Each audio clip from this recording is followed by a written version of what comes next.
What do you think of when you hear the name Colonel Gaddafi? Dictator? Terrorist? Well, a national citizen of Libya may disagree, but we want you to know the truth. Muammar Gaddafi did some truly amazing things for his country and tried to unite and empower the whole of Africa. Welcome to our channel, The Rise Network. Please subscribe for more videos.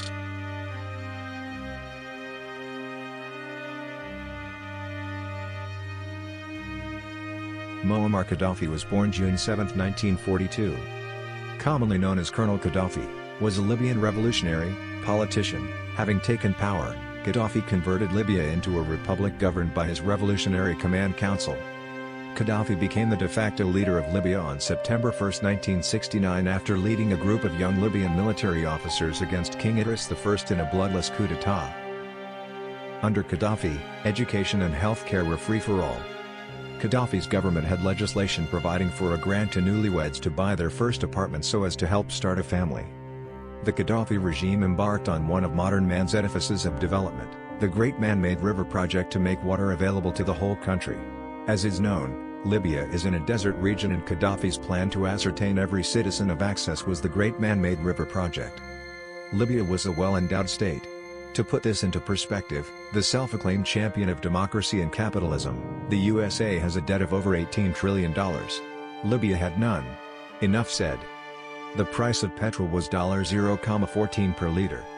In 2011, Stavely Head, a UK-based provider of insurance products, compiled a list of countries with the lowest petrol prices in the world. China.org.cn reported the listing, which put Libya at third position with its low $0.14. Having a home was considered a human right. Gender equality actually a reality. The Human Development Index was better than two-thirds of the countries reported on. People had enough food. Privatization of all Libyan oil to every citizen.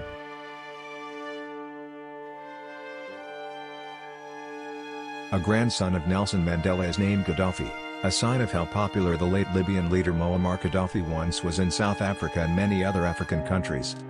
Gaddafi inspired South Africans to fight for their liberation, funding and arming the anti-apartheid movement as it fought white minority rule.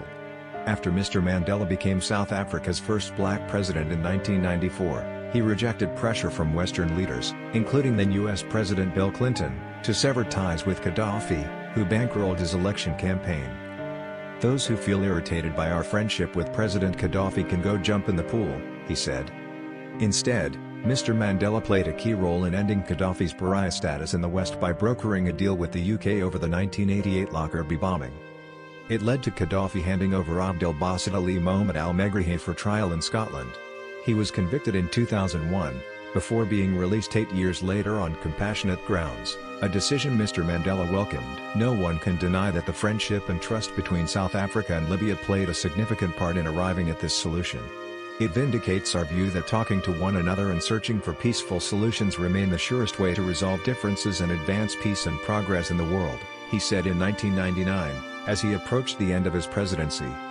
It was pure expediency to call on democratic South Africa to turn its back on Libya and Gaddafi, who had assisted us in obtaining democracy. Gaddafi's position in Africa was paradoxical. Just as he backed pro-democracy causes, he also fueled rebellions in countries such as Liberia and Sierra Leone and supported Uganda's infamous dictator Idi Amin. African leaders tended to overlook this. Muammar Gaddafi, whatever his faults, is a true nationalist. "I prefer nationalists to puppets of foreign interests," Ugandan President Yoweri Museveni said in February. Therefore, the independent-minded Gaddafi had some positive contribution to Libya, I believe, as well as Africa and the Third World. We should also remember, as part of that independent-mindedness, he expelled British and American military bases from Libya, after he took power, Mr. Museveni said.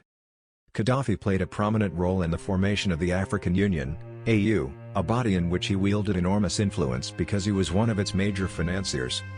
At an AU summit in 2008, he got many African traditional leaders to declare him the continent's King of Kings.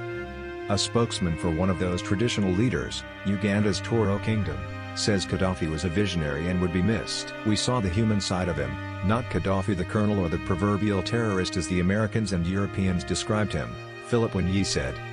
In spite of what many see as his weaknesses, he has done quite a lot for Africa, contributing to the building of infrastructure. Gaddafi pushed for a United States of Africa to rival the US and the European Union, EU. We want an African military to defend Africa. We want a single currency. We want one African passport, he said. Africa's other leaders paid lip service to achieving this vision, but none seemed very serious about putting it into practice. I am satisfied that Africa is going along its historic and right road, Gaddafi told a small group of reporters in Kampala at the end of the summit. One day it will become similar to the United States of America. We are approaching the formation of the African Authority, and each time we solve African problems and also move in the direction of peace and unity. We deal with problems step by step. We are continuing to do that, Gaddafi said. Gaddafi on Africa. 2007, whenever I ask about Pepsi or Coca-Cola, people immediately say it is an American or European drink. This is not true. The cola is African. They have taken the cheap raw material from us. They produced it, they made it into a drink, and they sell it to us for a high price. Why are Pepsi Cola and Coca-Cola expensive? Because they have taken our cola, produced it, and sold it back to us. We should produce it ourselves and sell it to them. 2008, we want an African military to defend Africa, we want a single African currency, we want one African passport to travel within Africa, after being declared King of Kings by African traditional rulers in Libya. 2010, we don't know what will happen, what will be the reaction of the white and Christian Europeans faced with this influx of starving and ignorant Africans, after discussing halting the flow of African migrants to Italy. Muammar Gaddafi was certainly not killed for humanitarian reasons. Gaddafi wanted to empower Africa. He had a plan to create a new African Union, based on a new African economic system. He had a plan to introduce the gold dinar as backing for African currencies, so they could become free from the dollar-dominated Western monetary system, that kept and keeps usurping Africa's vast natural resources, especially oil and minerals. As a first step, he offered this lucrative and very beneficial alternative to other Muslim African states, but leaving it open for any other African countries to join. At the time of Gaddafi murdering by Hillary Clinton, then Obama's Secretary of State, and the French President Sarkozy, driven by NATO forces, on October 20, 2011, Libya's gold reserves were estimated at close to 150 tons, and about the same amount of silver. The estimated value at that time was $7 billion.